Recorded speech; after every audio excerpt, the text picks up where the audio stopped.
Hello, everybody. This is Chad Eves with Michael Gansel in the Meaningful Communication Show. This is our second summer break episode. So we're going to run the gamut of a couple different topics here. I'm here in Chicagoland at home base. Michael, you look like you are out and about terrorizing the countryside potentially. Yes, I am. I'm actually in Austerlitz, New York, and that is, I guess, in Columbia County, upstate New York, about probably 50 miles or so south of Albany, and just to the east, I'm sorry, just to the west of an area called Berkshire, the Berkshires, which is a sort of a mountain range that traverses New York, Massachusetts, Connecticut, and a little bit of Vermont. Very cool. I think the closest I've gotten to your area was when I lived in Vermont, the Burlington area over the Plattsburgh. I've been to Nashua, New Hampshire. I'm not sure how far or close that is to where you are Far, right that's now. far. That's Yeah, very far. yeah, But it's all the Northeast, and it's one of my favorite places in the world. I love it yeah. here. Well, everywhere has their beauty spots. Some are a little easier to find than others. Uh, I know before we moved to the Midwest, kind of the perception was, oh, it's just like this big flat area. And, there's definitely a lot of plains in the Midwest, but where we are is actually pretty hilly, which is nice. I love topography and hills. And if you go up into northern Wisconsin, which is a couple hours from where we are in near Chicago, you actually get into waterfalls and you can ski. Now they're baby slopes. They're not like, Vermont or out west or anything like that. But it is skiing for people that want to go up there to do it in the winter. So. Well, since you're talking about the environs around Chicago, this summer it's been fun for me. I've been up in several, gotten out of the city several times during the summer. One of the areas that I've explored again was the Catskills. And people know the Catskills. It's, again, north of the city, probably west, and it is a very large area. It's actually probably the second largest mountain range in the state, in addition to the Adirondacks. And so I was in the Catskills for several times this summer, and then got a chance to get to Cape Cod up in Massachusetts, Woods Hole, and then spent a day in Martha's Vineyard. And now here in Austerlitz, and consider this upstate New York, Columbia County, the Berkshires. So been fortunate enough to get out of the city, and it's been a crazy summer, hasn't it, Chad? It has. And, it's interesting when you get to where people go around here. We live in the northern part of the Chicago area. People here tend to go to Wisconsin. People in the city or to the south, they tend to go to Michigan, to go to like the lakes and stuff like that. So it's kind of interesting how the split is, just because you got to drive around the city from whatever direction you're coming to. Right. But it's definitely been an interesting city. We're getting hit with the heat dome finally. Here in Chicago. Yesterday, the feel like was like 108. Today, it's supposed to be up to 115. But we've been really fortunate so far this summer, and tomorrow it's supposed to get back to normal. So it'll be nice when this is passed. Yes. And New York had a also very interesting summer, a lot of rain, but also a lot of heat. And, it's funny, it's still summer. It's the 23rd of August. And here up in Austerlitz, this morning, the last mornings, it's been in the low 50s. So it's the low 50s. Right now, it's I think right now it's about 66 degrees. But yesterday was absolutely beautiful. In fact, yesterday, just tell you that we were at the Dutchess County Fair in Rhinebeck, New York, and boy, was that a treat. It is really a treat. They're all the rides, and then all of the animals come from, sponsored by the 4-H clubs, and just walking around, it was just spectacular. And of course, we lost our car, but we found it. There's a parking lot of thousands of cars, and you kind of, when you leave the car, you look up, you see, oh, that's the sign H, so it's near the trees. And I remember the car being in front of like a white line, and we had a little ride from our car to the gate. So I sort of lost track of where the car was. Well, it took another half hour to find the car, but we found it. That's a good thing, right? It So happened here we actually. are. that similar thing happened to me this past Tuesday. I was downtown in one of the office skyscrapers, and I had to run back to my car to get something. And I went down to the level in the parking garage. I walked out, and I'm like, something's not right. And the levels are all set out exactly the same. But there was my Volvo was missing. I was like, well, this isn't right. And I went one floor down too many. Thankfully, it was just going up one story to be like, okay, there it is. Yes, I was thinking, where am I going to find my car? I kept looking for silver Subarus, and there were a lot of them, but they didn't have my license plates on them. So and heaven help you if you have a car like, I don't know about there, but here, black Honda Pilots, they are everywhere. And so if you have like a black Honda Pilot, and they're just very very popular here. So this is our summer podcast. We were just kind of just yakking a little bit, talking about the summer. Hope we still have everybody's interest. So actually, let's find out what's new in the work world, Chad. So I understand that you have something new that's cooking. You want to tell us what's going on? Yeah, thanks for asking, Michael. We have actually we've had a podcast that we launched about 2 months ago. That's Executive Communication Brief. And the idea behind that was to offer coaching directly to people once a week in a 30-minute, 25-30-minute podcast. And so we've launched that, and we've also done a companion to that, Executive Communication Brief Plus, which is an online community that includes the podcast, but also video courses, video tutorial, informational videos. We're going to be doing live Q&A sessions on it. And it's really looking for a way to direct more of what I do with clients one-on-one. Just part of it is I want to be able to impact more people, and communication is one of those things where, it's something we use every day. And, whether you're in a C-suite, director, owner, there's always room to sharpen that saw, and also people that want to achieve that aspire to get to that level. And so how could we make it easier for people to access it? That's really what kind of inspired us to create this. It's something that we put content out every week, and really just looking at ways to get that information, to get that coaching into as many people's hands as possible, especially after the pandemic. It is just stunning how people's communication skills and social skills and everything else, how they have, degraded, in the space of a couple of years of what everybody has been through. So 30 minutes a week with the podcast, people can get some insights. Sometimes it's going to be reinforcing stuff, which is a lot of times what we need. There's things that most of us we know, but it's not on top of mind, or a different way to do something. And then the new content, we talk about what's coming up in the future, some forecasting, some trend analysis. But so that is the exciting thing that we've launched this summer. And I hope people will go and check it out. I'll put links, here in the show that you can go and check either one out. They have free trials, so no risk in checking it out. But sorry, go ahead, Michael. No, I interrupted you in mid-sentence. Why don't you finish that, and then I'll ask you a question. I was saying that has been the exciting thing that I've launched. Sounds great. So what type of person do you think you'd be attracting, and how will they find you?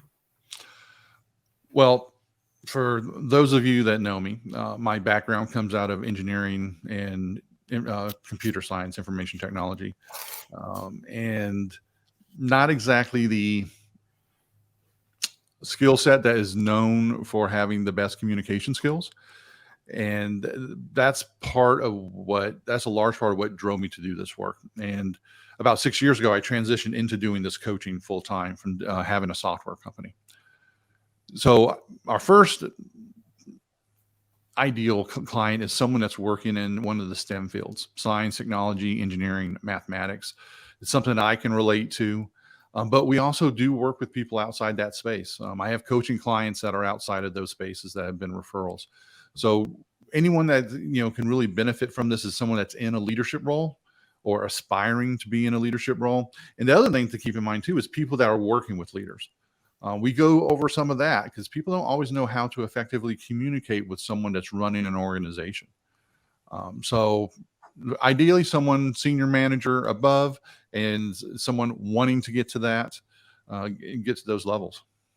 And are these typically corporate people or small business people? What do you think? It's actually a pretty decent mix. We are targeting, we do some work with startups.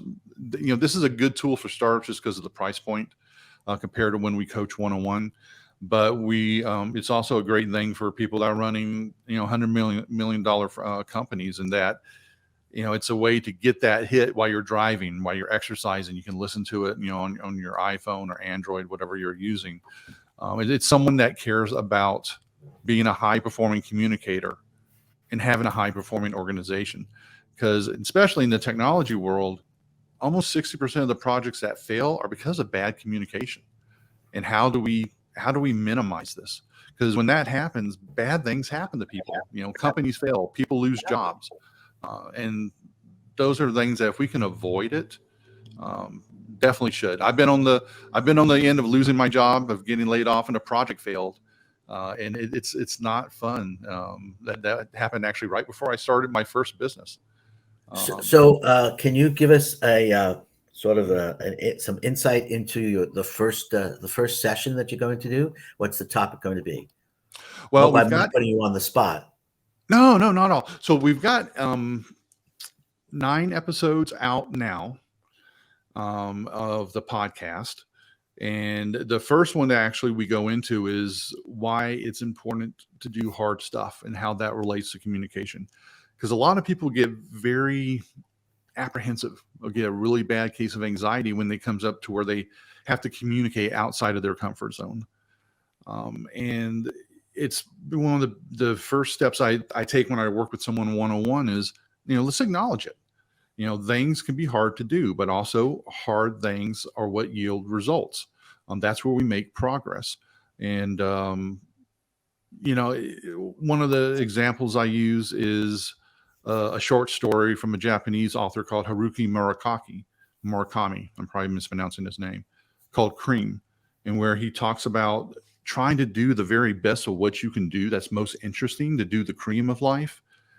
But he also uses an example of sometimes you have to move on, of a circle that has no boundary but with infinite center points. Now, to an engineer or someone that's familiar with scientists and geography, all of a sudden their brain's going to start going, that doesn't make sense. You can't have that. And that's the point. Sometimes we can't figure out stuff, but we have to figure out how to communicate around it. And so we want to set the stage for how do we become a better communicator in the things that matter. And from that, we go on to how to deal with boomerang kids is one title that we give to young adults that come into the workplace, and they're always coming back for affirmation. Am I doing a good job? Because communication is a big part of workforce management. We'll talk about different aspects of crisis management. What are some of the things that need to be done? And there's fundamentals that people can do, but still people always fail to do it. Doing presentations, there's 4 basic areas of communication, Michael. It's spoken, written, visual, and kinetic. And especially the kinetic one we tend to overlook, and that's movement. What is your not only body movement, but what are you doing? Where are you going to or coming from?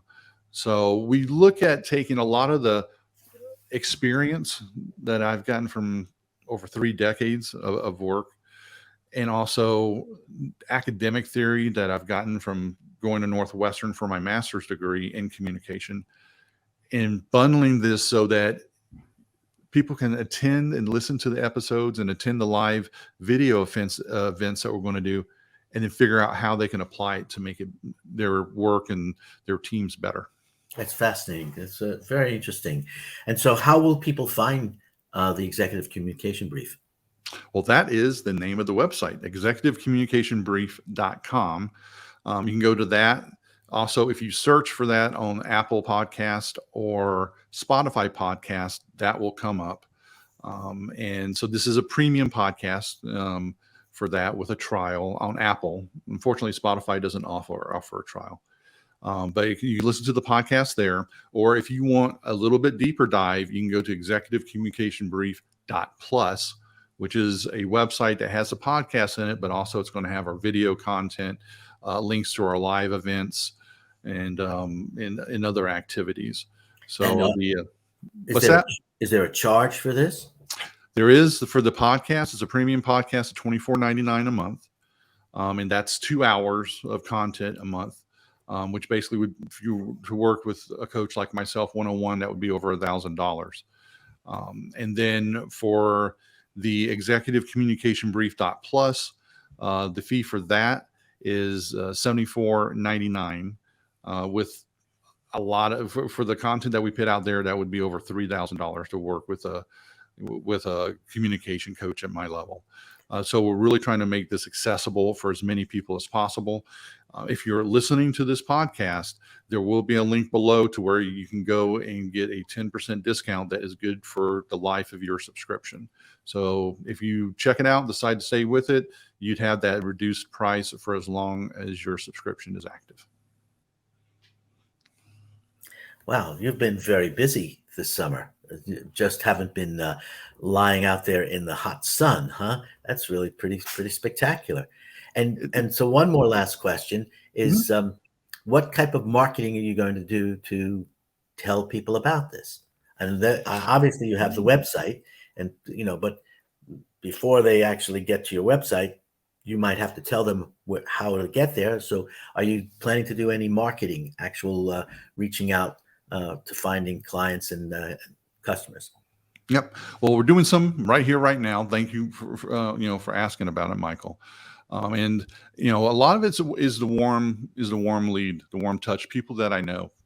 It's doing that. It's combined with, we're doing some mailing as well, and we're going to be doing some LinkedIn advertising as well, and different ways to get different types of eyeballs and interest, basically.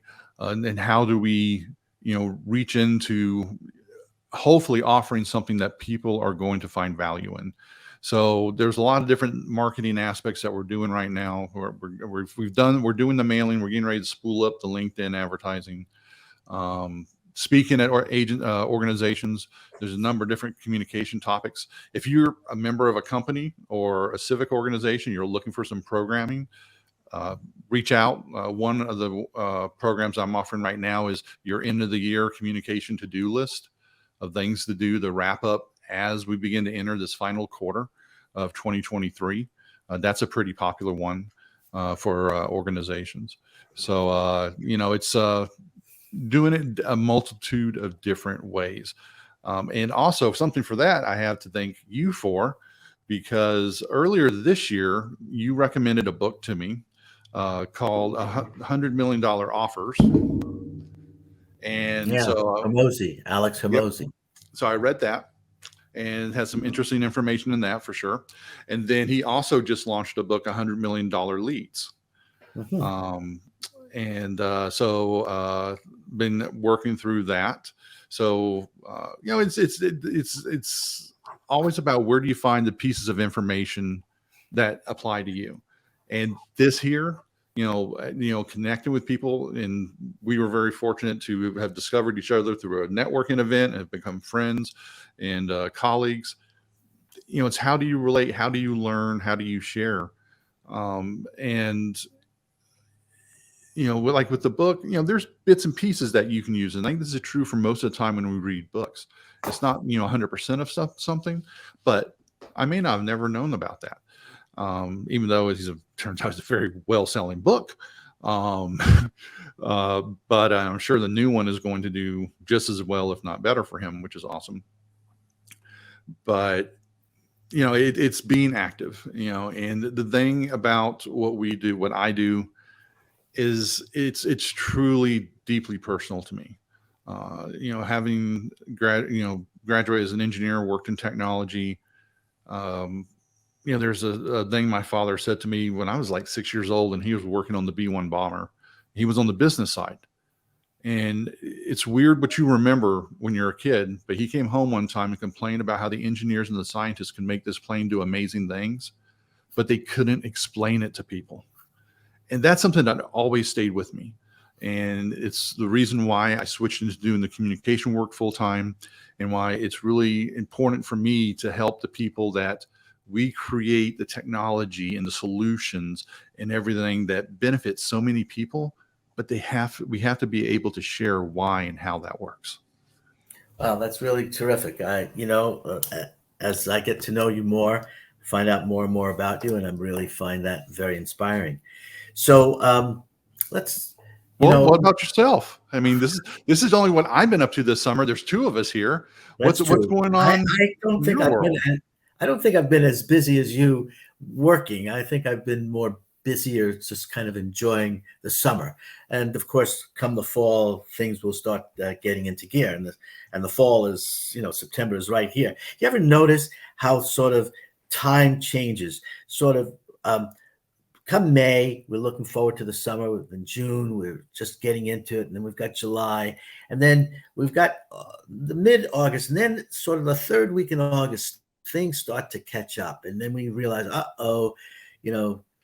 Labor Day is coming, and Labor Day is here. And then once Labor Day is coming, boy, the calendar just all of a sudden just takes off.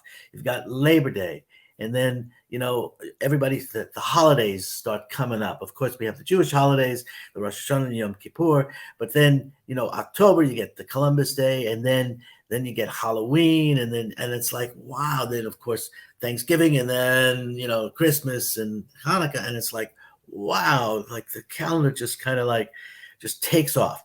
So I guess I'm just gearing up for that, just taking it easy, and then I'll get into high gear soon enough. Some of the things, though, that besides traveling, which I talked about earlier in the podcast, the Catskills and the Berkshires and Cape Cod, I've been thinking about putting together a little wine group called Wines of Reason. It's kind of sound familiar, Voice of Reason. So my partner, Matt, my friend Stefan, my friend Gerard, the four of us are putting together Wines of Reason. It'll be a website. It'll have some blog entries. It'll talk about different wines. It'll talk about the trade shows that we'll be going to and the wines that we'll be tasting. It'll be a lot of fun. And we'll bring in some experts. I mean, quite frankly, I happen to love wine and happen to be a good collector of it. I have a few hundred bottles of wine, which actually sounds like a lot, but really isn't. Of course, I can tell you that I'm not going to drink any of these wines. I'll drink some of these wines in my lifetime, but not all of them. But the fun, like anything else, is collecting. And people ask me, what do I like best? Do I like red? Do I like white? Do I like rosés? I like wine. And I think that the point of this little group, Wines of Reason, is we're going to simplify it a little bit. We're not necessarily going to wax eloquently about all the things you can taste in the wine. We'll really come to wines that just are good or bad, indifferent, delicious, etc. And we'll give a little take of it on our own. So that's one of our things. That's one of my passions, and we'll be working on that. So look for that, Wines of Reason, soon enough. And I think, as I said, gearing up for my consulting. As you know, I work with small and medium-sized businesses, and basically I am a strategic advisor helping them grow. And I've been fortunate enough to say that some of my clients have done extremely well during this hard time. Business has not been easy, but I think small and medium-sized businesses are out there, and the ones that I've worked with, fortunately, have been able to really weather the storm and grow. That's it for me on this side. I think we're just about hitting about 25 minutes. Want to give some commercials for our little podcast, Chad, and tell people how they can find us. Yeah, though I do have a question first, because one of the things I've always been impressed with your wine activity, and I got to tell you, I thought I have probably about 75 bottles of wine. And I thought, oh, I have a nice collection. And now I'm just like, I And have a you little. do. You do. Well, no, But but when I say I have a few hundred bottles, I know people who have, a lot, yeah. many times that. But what's your question? So my question is, so one thing I've always been impressed by is like when you travel and you do some of your wine trips and other vacations, you send wine home. Yes. And that's something that I've always, found interesting because, it's one of those things where like, oh, how difficult is that? How complicated is that? If it's domestic or international or stuff like that, as far as, how you're able to, it's probably easier nowadays. You just stick it in a box, I guess. But for a lay person, wine is always already has that kind of mystique in a certain way. That would be something that I know I would be interested to learn from Wines of Reason. Okay. Well, I'll give you the quick and dirty. The first thing is it's not inexpensive to ship wine. That's number one. Number two, there are some places, if you're shipping domestically, there are some places that you cannot ship to from one state to another. And, that's easy enough to find out. You can always do a search on that. Secondly, you can UPS, you can go to UPS and they provide you with the box and the containers, and you can ship a case of wine rather easily. Just you can there's a fee for it. Of course, you pay for the material and then, of course, the shipping. But when I was in the Willamette Valley in Oregon, when was that? That was the end of April, early May. I actually had about 18 bottles of wine that I wanted to ship home, and I was able to basically do that, going to the UPS store and taking care of that. Another, when you ship internationally, that's expensive. That really is expensive. Probably it's a good thing not to buy wine in Europe relatively speaking, can be rather inexpensive. But if you want to ship it home, you're making that inexpensive wine expensive. But it's still, if it's part of your budget, then you go ahead and do it. You can also, the least expensive way, of course, I'm not sure how legal it is if you have a few bottles, 2 or 3 bottles, you just wrap them in your dirty clothes and your luggage and you take them home.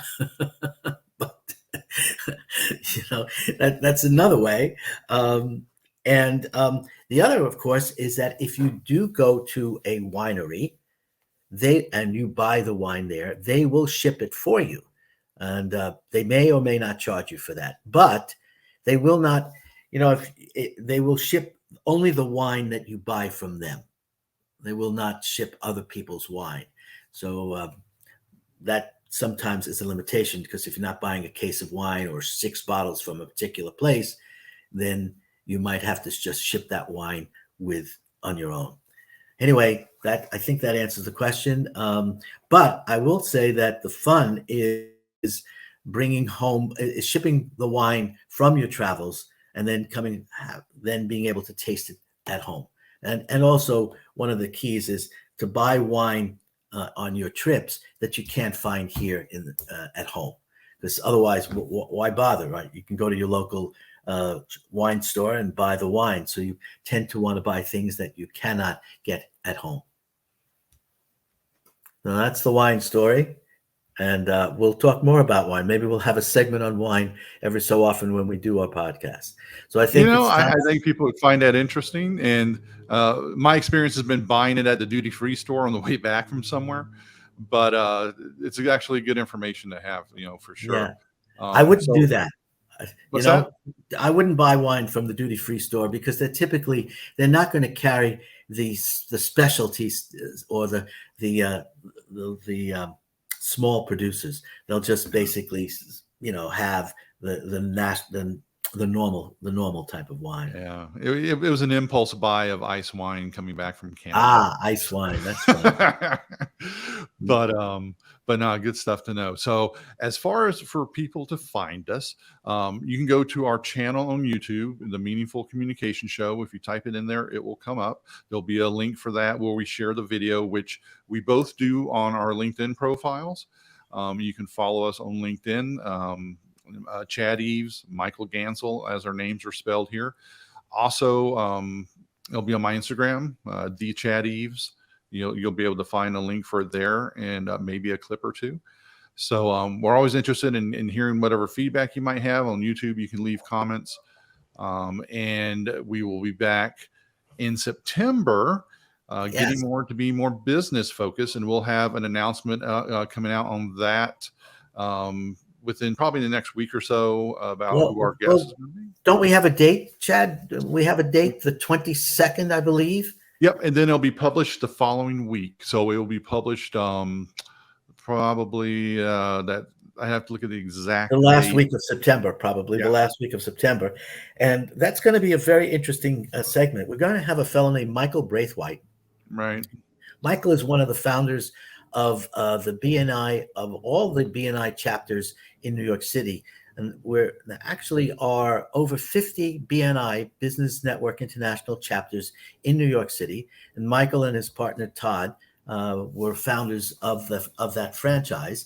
And Michael is just an eloquent, fun guy. And we're going to have him on the show and talk about networking. And then we have some plans later on in October. We're going to have folks talking about cybersecurity. And then we'll be publishing maybe once or twice a month, and we'll have business people talking about a variety of topics, including dogs, who I just heard in the background. But so it's going to be exciting, and look forward to everybody joining us on on our podcast. Yeah, we definitely got some good shows coming up. Michael's going to be a really interesting discussion for sure. Networking is, so fundamental, to all businesses, but especially small businesses, which is what we are.